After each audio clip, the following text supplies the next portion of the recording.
historically, with Vietnam, now the war wasn't going well.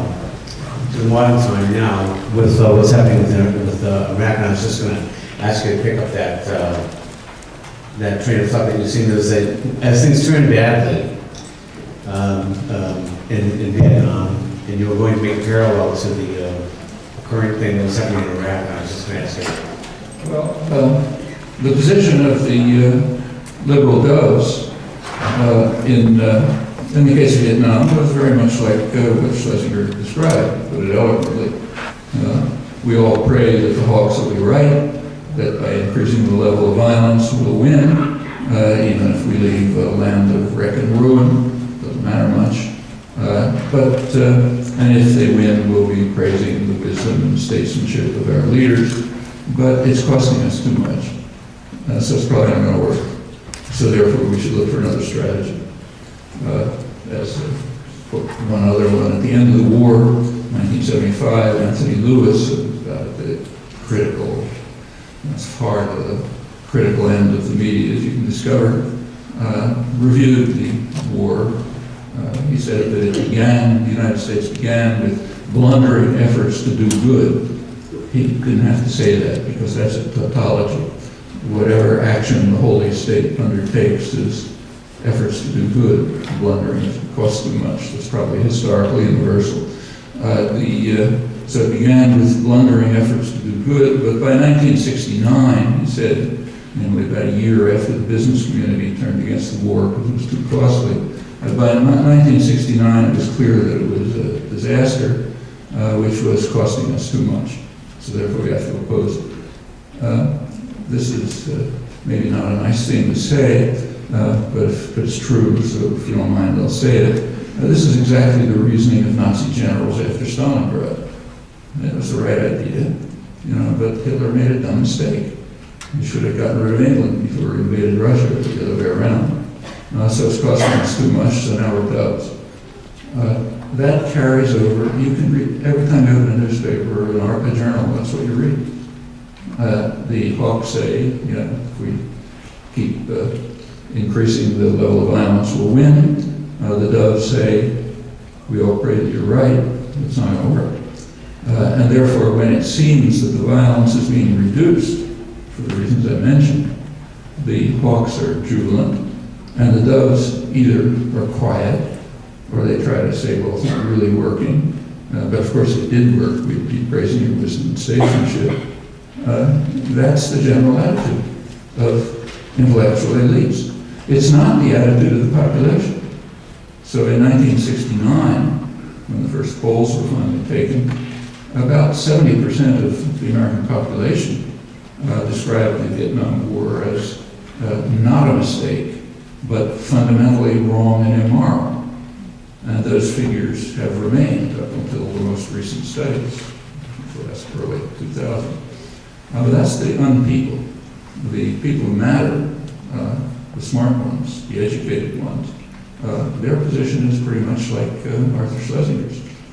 I should say to Schlesinger, another comment about Schlesinger, when in the case of the Iraq War, he's about the only person that I can find among liberal intellectual elites who condemned the war on principled grounds. When the bombing of Iraq started, right away the first day, he wrote an article in which he said that the day of the bombing of Iraq, he said, is a date which will live in infamy, quoting Franklin Delano Roosevelt on the day of Pearl Harbor, a date which will live in infamy as the United States follows the policies of fascist Japan. That was Arthur Schlesinger this time. But you don't see that mentioned. Take a look at the obituaries. Not that. His principled opposition to a war of aggression is unmentionable.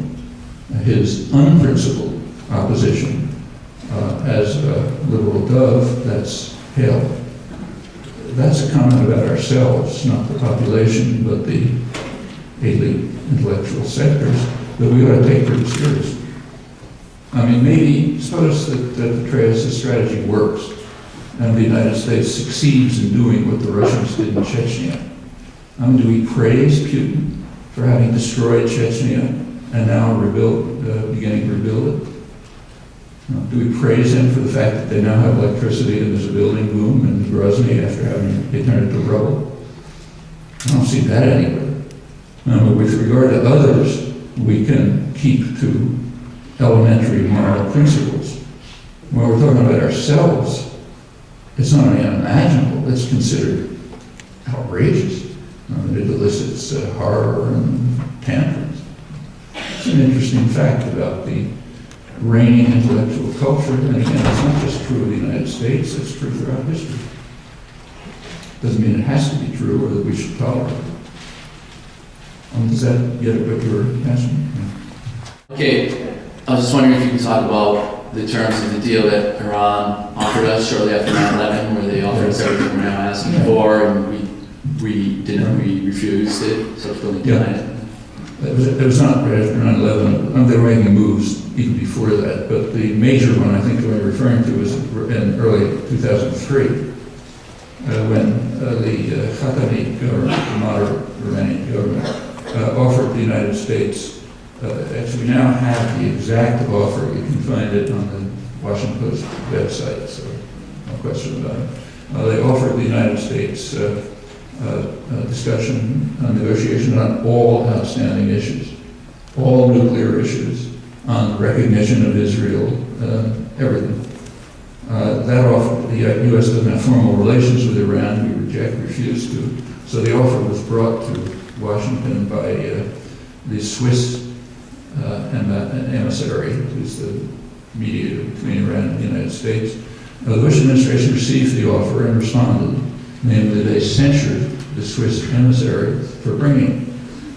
Okay, that was the end of that. Nevertheless, Iran proceeded. In 2004, Iran and the European Union entered into negotiations, and Iran agreed, rather surprisingly in my view, but they agreed to suspend uranium enrichment, which they're legally entitled to do, as the people of the world recognize.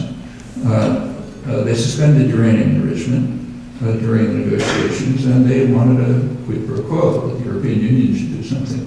And what they asked them to do was to end threats of force and violence against Iran.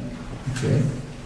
Well, the European Union couldn't do that because the owner of the world in Washington would permit it.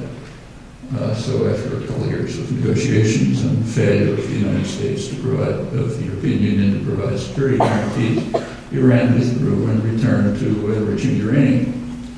Read the reports of that, and you'll say, okay, you can't trust the Iranians, they're back defying the world again.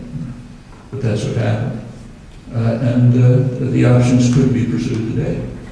The positions that I read, which I think are pretty sensible, those proposals, happen to be the opinion of the overwhelming majority of people in both the United States and Iran. And they would probably end the crisis, at least mitigate it. But of course, the people who take these positions in the United States, probably each person who answers in a poll must think I'm the only person in the country who thinks these crazy things. They've certainly never read it anywhere. They've never seen it anywhere. The polls, when they come up with results like that, as they regularly do, are just not reported. If these were matters of discussion, I think the percentage would not be like 75%, it would probably be like 90%. Okay, but that's one of the reasons why you have to keep from discussing.